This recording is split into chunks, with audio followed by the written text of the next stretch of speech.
And as promised, today, this Thursday afternoon, we've got Select Board candidate Miriam Aschkenasy. She's a town meeting member from Precinct 13. She's been active on a variety of issues, and I'm delighted that we were able to get her for an interview today. Miriam, thanks for coming on Brookline Interactive Group.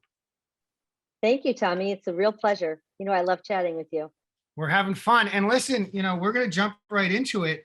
Tell us about what you've been doing since like birth until a couple of months ago, right? What's your story? Well, that is quite the opening question. Luckily, I like talking about myself. Generally, I skipped that whole first 30 years, but I do think it's important to talk a little bit about my family. So I am a first generation American. My father fled Nazi-occupied Austria, and he came to this country as a refugee. And that's been a very important part of my upbringing. He talked a lot about what it was like coming to this country and the opportunities that the United States offered him and our family.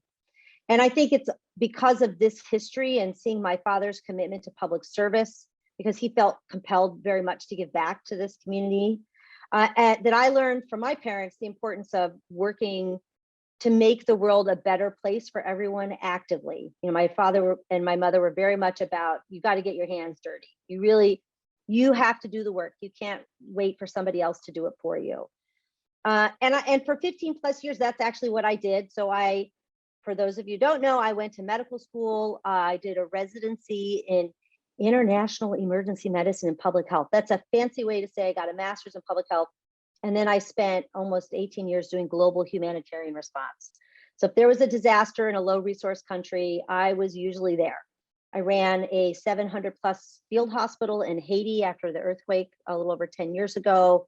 I provided clean water and sanitation for cholera response after a massive cholera outbreak in Zimbabwe.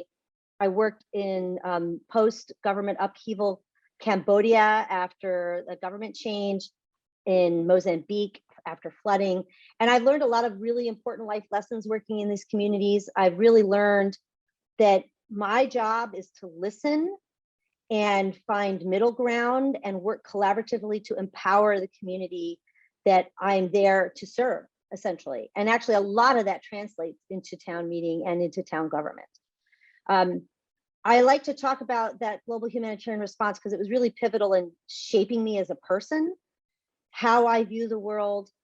And then I like to talk about another really important piece of that for me, which is when I became a parent of 2 kids of color. And that just changed my whole life experience. I very much believe that we have to own our history and we own our stories. And I really had no idea how deeply embedded structural racism was in this country until I became a parent of 2 kids of color. And I own that. There's no excuse for that, but know better, do better. And I believe very strongly in that phrase. And so I actually literally decided I needed to know more and do more. And this is another example of how I go out and I actively change the world around me. I retired from medicine. I went back to school. I got a mid-career master's in public administration. I like to say I'm a lifelong learner. I've told my mother I can't promise her I won't go back to school again. I'm really going for all full 10 letters after my name. I only have 7 right now. I won't do it till my kids go to college, though. I have made that promise. But I was so profoundly affected by what I didn't know that I really felt compelled to change course completely in my life. I got my master's in public administration from the Kennedy School, and now I'm the program director for the Institutional Anti-Racism and Accountability Project at the Kennedy School. And it's really important to me that I actively work to make a better place and a better world and a better community for my kids and for marginalized people. Really, that's all I've done all my life is work to empower people. So here I am. So what I hear you saying is you're not running for select board for the glory and the money. There's some other reason you're running. Tell us about that. Tell us about why you're running for the board this year and what you're building your campaign around. So yes, so here I am, a single mom of 2 middle school kids. both in the Brookline public school system, and they have been since pre-K. I work full time. I'm a PTO treasurer. I'm a baseball mom. I'm a recovering soccer mom, a town meeting member, which you said. And so, right, the real question is why are you crazy enough to run for select board? When will you sleep? So, I think this comes right back to my history, which is I feel very much compelled to actively change the community around me. And I'm running for select board because I really do think we need change here in Brookline. And that change, it's not just any change. We need a government that reflects our values with a lens on equity, good governance, and inclusivity. And to me, I can bring that kind of change to the town. I can bring that lens to the work we do here in Brookline. It's not just rhetoric. I think you've seen from my life history that this has real meaning. And I just, having been on town meeting and seeing the relationship of town meeting and select board, there's room for growth there. And it's hard for me as a town meeting member to see this tension between the executive and the legislative branch that should be much more collaborative. So I want to kind of dig in a little bit. You mentioned three things. I was clever enough to write them down. I get some things right on this show. And the first thing you mentioned was equity, and I sort of expand that to justice as well. And I know these are things that you spend a lot of time thinking about and talking about. And so I'm wondering, could you spend a few minutes? Look, we have a sense for what the national perspective is. You're not running for president, right? You're running for select board. So give us like a local sense on what the town can be doing, more precisely what the select board could be doing on issues of justice and equity. So I think first I'll start with defining what justice means to me. And to me, justice means all of our choices have to happen through a lens of race equity and a historical lens of race equity. Nothing that we do now is divorced from what we did before. And I think we get into trouble when we think we can address race equity issues without understanding the history. So that said, a perfect example, and really one of the big drivers of why I'm running, is the case with Gerald Alston and our firefighter who was treated very poorly by our town in a very racist way. And we had an opportunity to make things right, and we missed it. And this is really, we're to the point where we owe reparations to firefighter Alston, and we need to accept that we did something. We need to acknowledge it, and then we need to figure out how to make it right. And yet we are still fighting it. The select board is still fighting it. And so that's something very directly, I would absolutely vote to stop appeals for that case and find a way to make firefighter Alston whole, or as whole as possible. I think on more broadly, we need to have an equity lens when we're thinking about the budget, when we think about affordable housing, when we think about climate change. We need to really drill down and say, how do we make this, how do we have our historical perspective, and how do we make sure that this has a race equity lens on it? And I just don't think we do that now. And so it sounds like you're not suggesting a single action by the select board, but rather it's an ongoing, iterative, are we always, in everything we do, centering this. And I want to get into the government, right? So this is the second thing you said. You talked about good government. And, much of what the Brookline government can and can't do is governed by state law, and to a smaller extent, federal law. The processes, the structure of the government. And so are you thinking merely refining the way that the select board sort of handles its business, or are you thinking about something broader than that? That's a great question, and the answer is yes, and yes, both. I think that how the select board handles its business, I think, to me, again, let me define what good governance means. So for me, it's thoughtful, strategic planning, it's transparency and accountability. And some of that is very easy to achieve despite any other legislation. I like to talk about the town website. That's a good governance issue, in my opinion. The town website is really challenging. It's very hard to find what you need. It's less than accessible.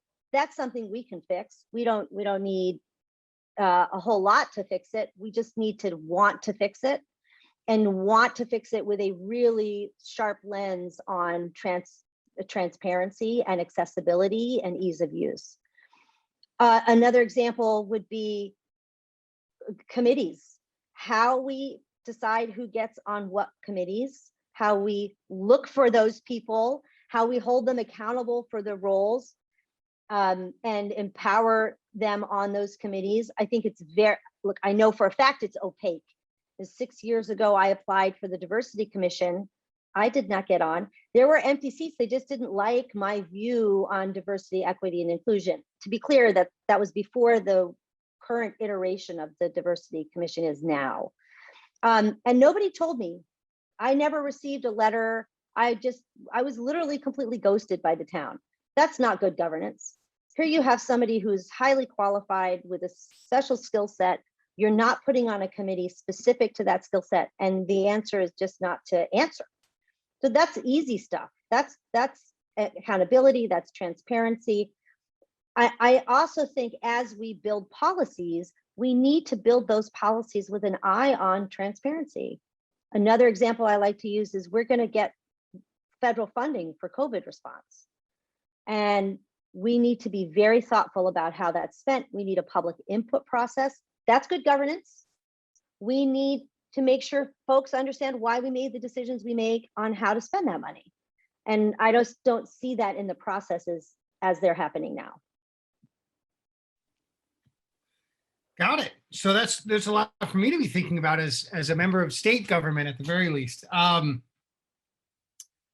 You talked about inclusivity and as the third item you mentioned. And can you sort of, I'm thinking about how that relates to the website. I'm thinking about how it relates to committees. I'm thinking about how it relates more broadly to justice and equity. So maybe walk us through that a little bit and pull it in. Thank you. You know, actually to me, so this is why I have a Venn. If you go to my website, miriamforbrookline.com, you'll see a beautiful Venn diagram, because of course I am a scientist at heart. And you'll see those three circles: justice, inclusivity, and good governance. And the heart of good policy making is the sweet spot where all three of them overlap. And that's because you can't have justice and good governance without inclusivity. And again, I'm going to define what that means. That means you have to find a way not only to get everybody in the room. I mean, that's the first step. You've got to get everybody in the room, but you actually have to figure out how to share power. It means collaborating and consensus building. And to be very clear, I think when you share power, you build the power base for everybody, right? Sharing power actually makes more power for the whole community. And so I'll right back to the website.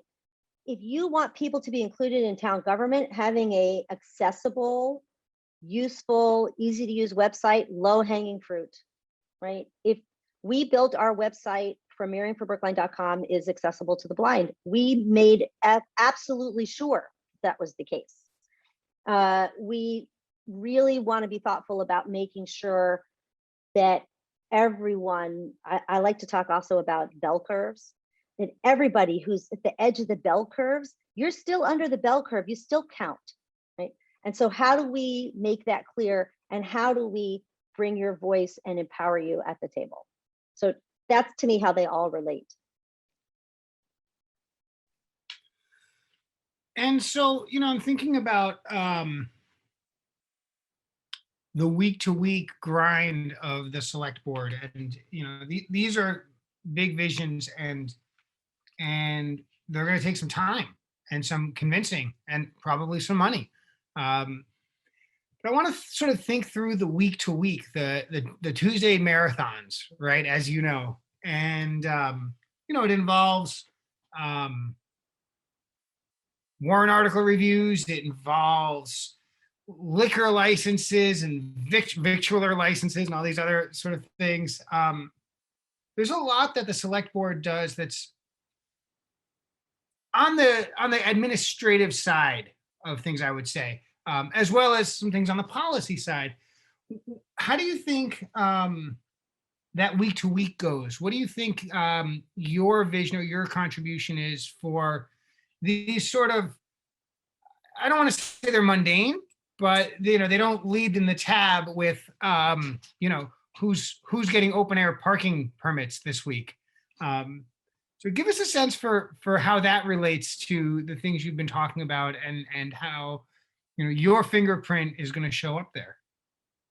Thank you. That's actually a great question. And I've gotten it, I'm doing a lot of phone calls and I'm meeting with a lot of people. It's not the first time that question has come up.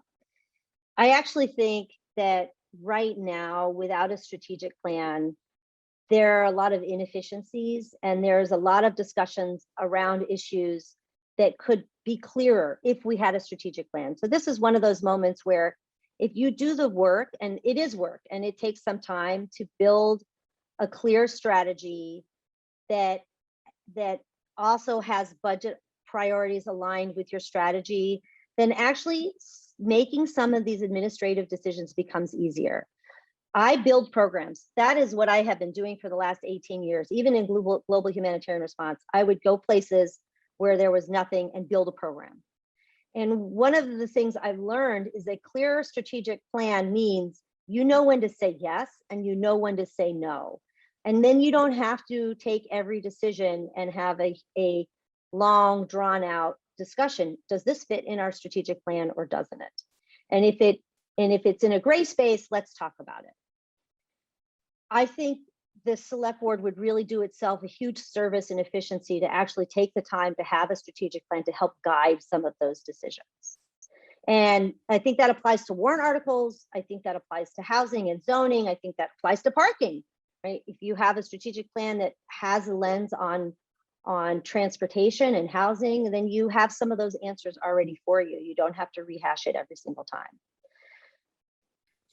I'm going to push back on it just a little bit for clarity's sake.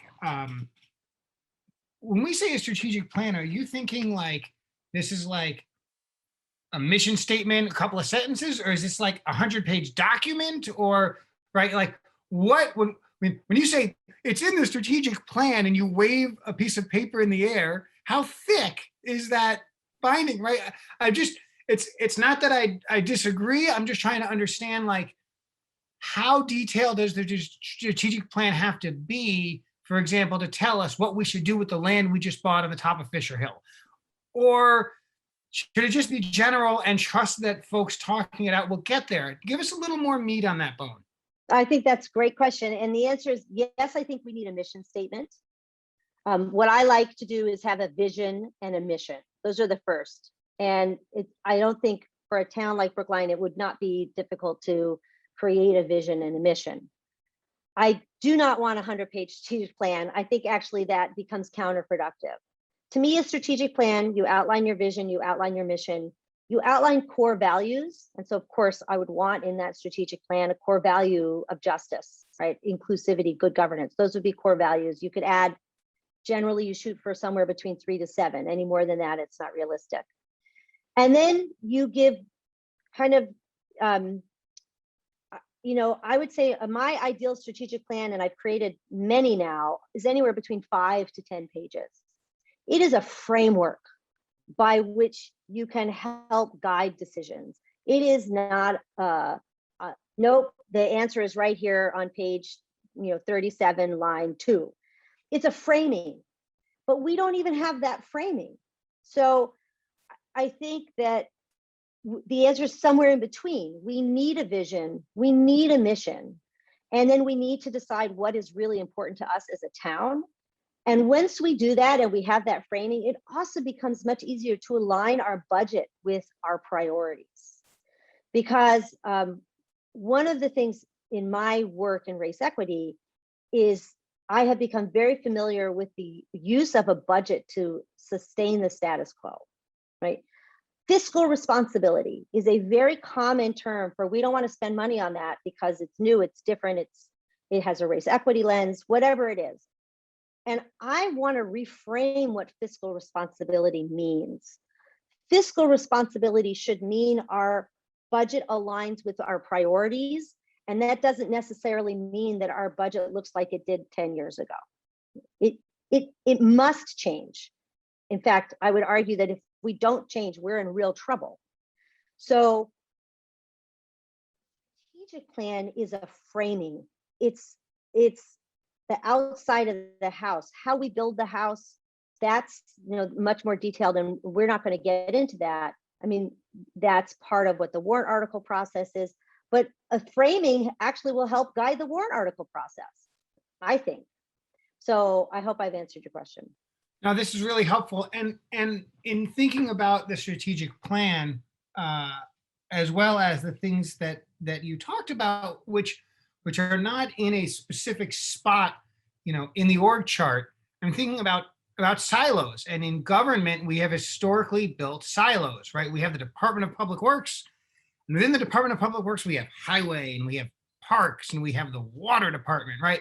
And yes, they interact with each other, but sometimes those silos help organize. Other times those silos help keep ideas out or keep interaction too low.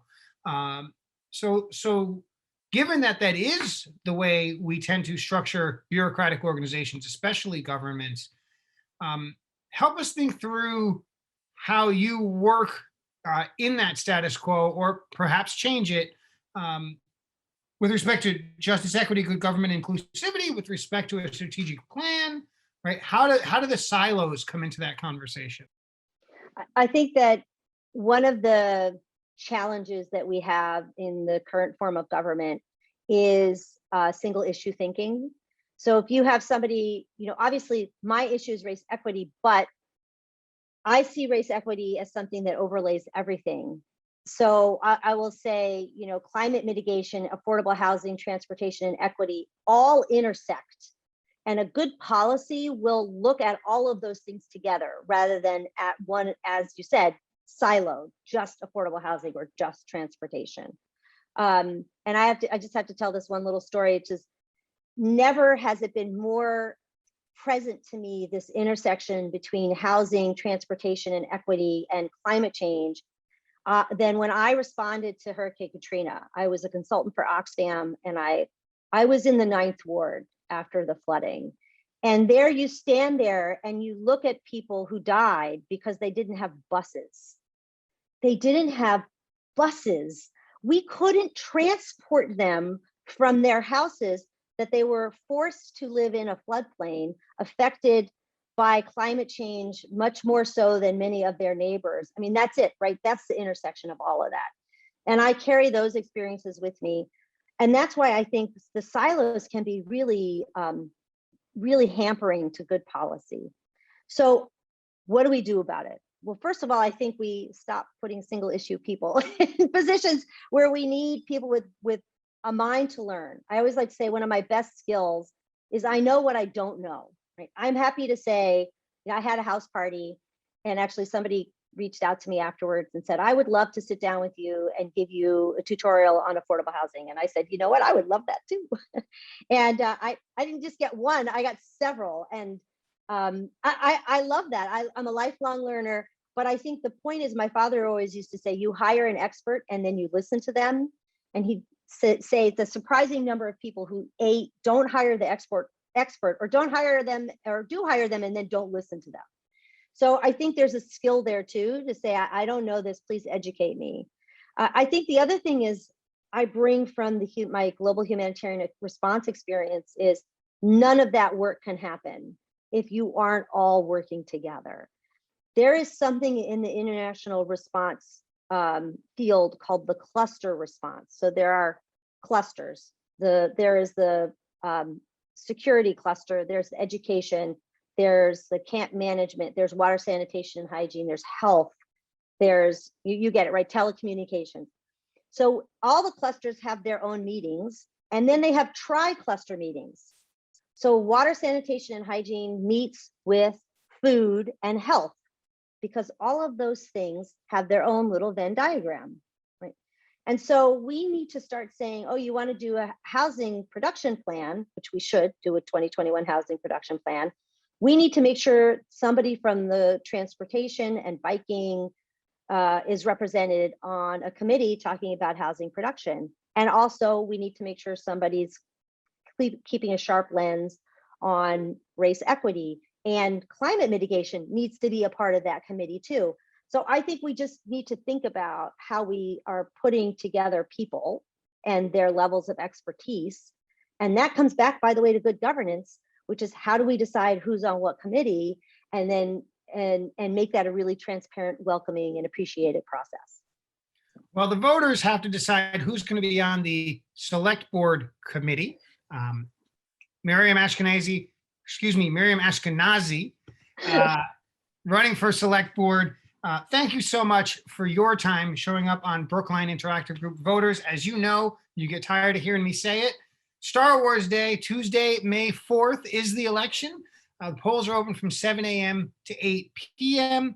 You can vote early, both by mail and in person at the town clerk's office. And I trust you to let your fingers do the walking and figure out how to do that, or hear me at some other time. We're wrapping up. We've got to go, but it's been a great episode. Miriam, thanks for coming on the show, and I wish you the best of luck. Thank you.